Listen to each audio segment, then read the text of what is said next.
seeing what was going on in the room, and every now and then gave me updates on my buddies who were voyaging. He became our watch-out buddy, or the Watcher as we dubbed him. Another particular facilitator guide, upon my request, came and sat with me. She in particular had the ability to be still whilst present. The connection to this stillness, skill, or talent of hers allowed me to go deeply back into voyaging and to pick up on the resonance of others. She was my touchstone, or medium, by which to voyage at this early stage. When she took a break, there was another particular guide sitter who was not voyaging at the time, and upon my request, he kindly came and sat with me. He too had this skill or ability to be perfectly still whilst also being present. This particular guide sitter had not previously spoken with me in any of the days leading up to this voyage, but for some reason Mother Ayahuasca suggested he would be just the man or soldier for this job. As it turns out, he most certainly was, and again we had a bit of fun and laughter together, as he kept telling or reminding me every now and then, go back into bliss. There were other sitters, guides, and facilitators that sat with me from time to time on this adventure. In the aftermath of this voyage, others informed me that at one stage there were about 5 people about me, sitting with me, touching my hands, shoulders, or head, and moving me about the floor to my desired position, location, or direction. The movement or the direction my body was facing seemed to assist me tuning in to other particular voyagers, although it may have seemed quite peculiar or strange to observe at the time. Perhaps in retrospect, this was a desire for attention or a notice, but it sure did not feel that way at the time. It felt like a very natural and normal thing to do.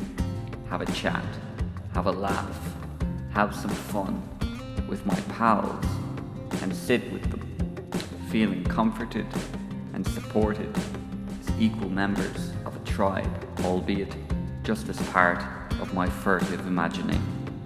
What was happening in essence was this. Mother Ayahuasca was bringing me into the voyage on waves, then bringing me back out as certain waves subsided, which was countenancing me to tune in to the resonance of certain people in their voyages at certain moments, giving me fleeting glimpses and feelings.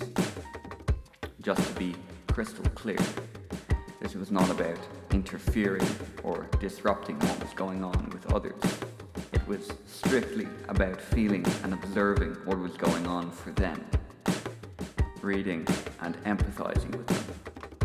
Mother Ayahuasca was allowing me to preview the potential of certain things, if only for a few moments, then brought me back into the realm of reality to allow me to meld into my egoic mind, to potentially allow a kind of conscious recall. It seems on this occasion, Mother Ayahuasca was providing me with access to feel or see what was going on with people who were facing challenges, traumas, difficulties, blockages in their voyages, and not for those who were having relatively unblocked or clear voyages. Perhaps, as one facilitator guide latterly suggested, other people's traumas or challenges were agitating or stirring up my own emotional baggage and sufferings. This, of course, makes sense and goes a long way to explain my deep feelings of empathy towards others, although this is not the whole story. On this voyage, Mother Ayahuasca had me surround myself with a mini tribe of sorts. It felt as if we were collectively overseeing or looking out for the larger tribe, as in the rest of the people participating in the ceremony, and in general, having a lot of childish fun together. Well, that was my view.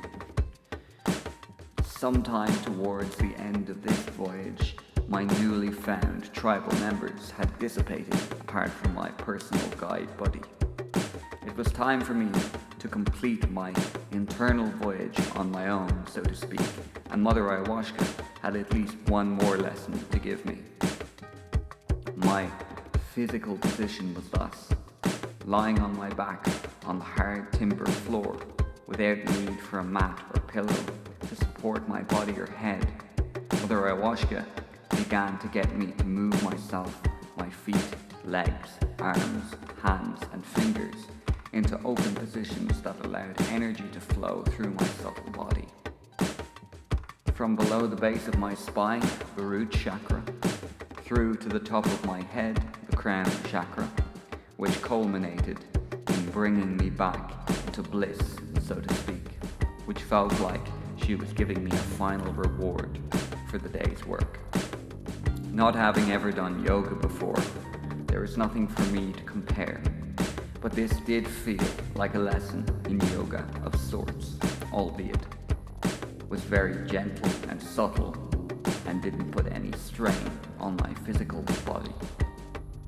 It did teach me that voyaging is not about work or strain, but for me it's about subtle surrender and very subtle movement to discover a position of absolute stillness. Mother Ayahuasca began this lesson and elaborated more upon it in the final few voyages described in the later chapters, which has further guided me down my current path. Apart from having a need for a reconnect to the tribe of my childhood, there was a magical element in the air of this ceremony, which continues to resonate to this very day. This magic has become more elaborated upon since then. It has led me to places and down roads seldom travelled or seldom even recognized as even being there. Key elements / revelations of Voyages 6 and 7. Sharing is a kind of purge in and of itself, an active listening without judgment, which can be quite difficult for most people, provides you with greater empathy and understanding for others. Connecting or reconnecting to the idea or archetype of tribe in this setting was important for me, as it reduced my dense sense of aloneness and or loneliness. It seemed that Mother Ayahuasca was informing me there was no need for me to be a lone wolf all the time, and that the pack would welcome me back any day, but of course it had to be the right pack, tribe or group for me. The body has memory and remembers everything. Trauma, if left unchecked and undispelled, can be toxic to the physical or subtle body in many ways. However, it can be dispelled with a mixture of kinesiology, breathwork, music, and the right guidance or support in a relatively short period of time. You don't need or require medicine plants to treat, heal, cure, or fix yourself once you have been to the bliss per se. Your body, mind, soul, etc. knows the path, knows the route, and knows the doors to open once you have been there once. Once is enough, as Willie Nelson once sung. Standing in as guide was uncomfortable and annoying, to say the least. Guiding others on the conscious realm is not for me, and certainly not presently. Perhaps it is for another time. However, medicating without the use of entheogens while being in a room full of voyagers allowed me to connect to the voyagers and access other realms via their collective energy. My heart chakra needed or required unblocking, and Mother Ayahuasca seems to have provided this unblocking.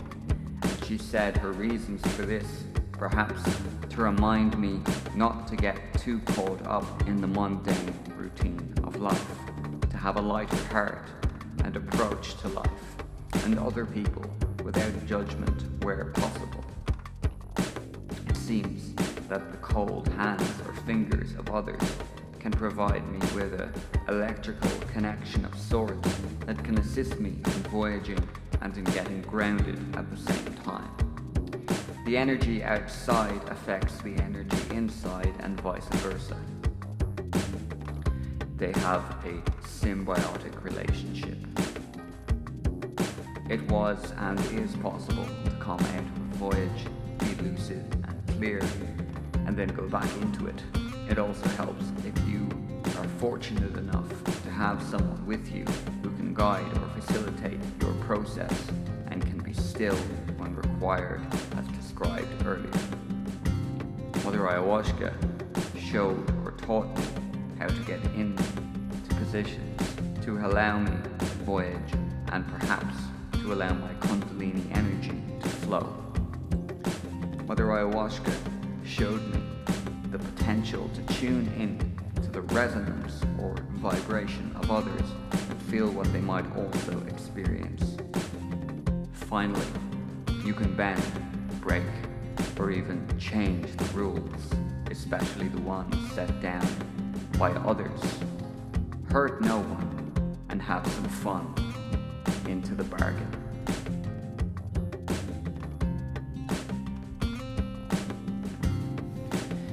On being back home from voyages 6 and 7, for this particular voyage, so much was made relatively clear in relation to going into a voyage, partially coming out and being lucid, then going back in, which seems to have provided me with the capacity to process and retain certain information and messages into the conscious realm. This in turn has inspired me to talk and to write in order to explain to other people in the simplest terms possible what my personal experiences of voyaging to other dimensions or to realms of gods is about. Mother Ayahuasca